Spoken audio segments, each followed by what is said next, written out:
We all know what happened this terrible day, and by now we've had time to grieve. Let's honor the memory of those final hours in the life of Officer Steve. The moon shone brightly when he got up to start his day. As tough as it was, he made a nice home upstate on his take-home pay.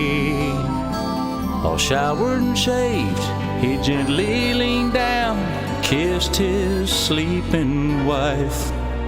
He whispered goodbye, never knowing she would miss him the rest of her life. Son lay in bed safely sleeping as he peeked through a crack in the door.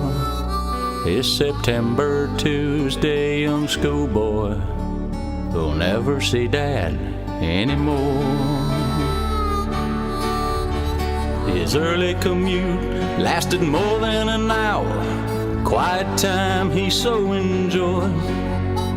Along with his thoughts, he headed for work to the city where he was employed. You see, the unit he worked for is very unique, and the members all love what they do. And when threat levels rise and a cop needs a cop, they call Steve, they call ESU. He trained many months for the honor of wearing the patch of emergency service. Many who loved him all shared in his pride, but those closest would always feel nervous. You see, Officer Steve is one life, then his son, then his wife.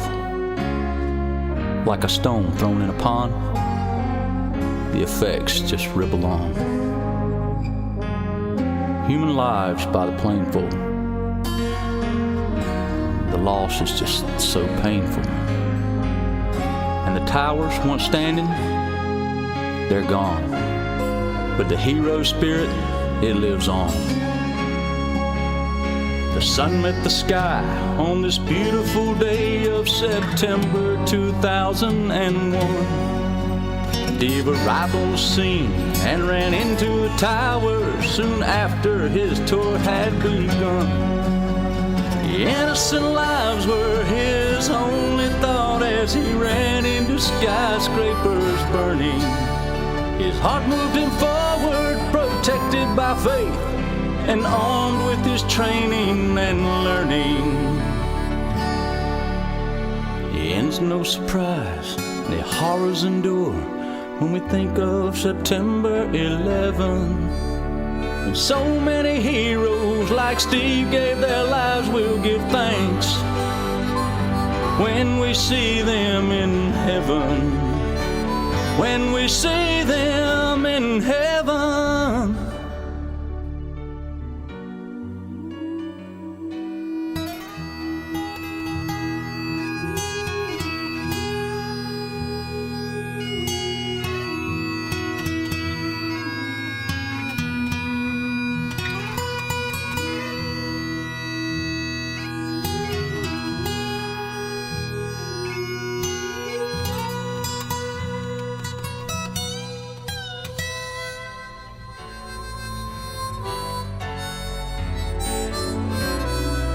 We'll give thanks when we see them in heaven.